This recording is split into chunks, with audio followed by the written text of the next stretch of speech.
Hazrat Abu Huraira radiyallahu anhu states that Allah's Apostle sallallahu alaihi wasallam said, on the resurrection day, Allah Jalla Jalaluhu will say, O Adam's son, I got ill, but you did not visit me.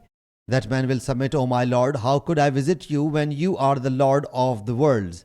He Jalla Jalaluhu will say, didn't you know that my so-and-so bondsman was sick, but you did not visit him?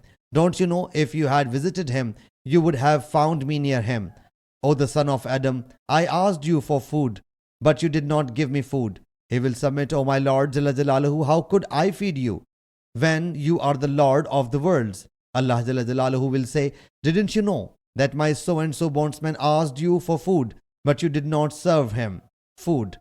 Don't you know if you had fed me, you would have found him near me? O the son of Adam, I asked you for water, but you did not give me water.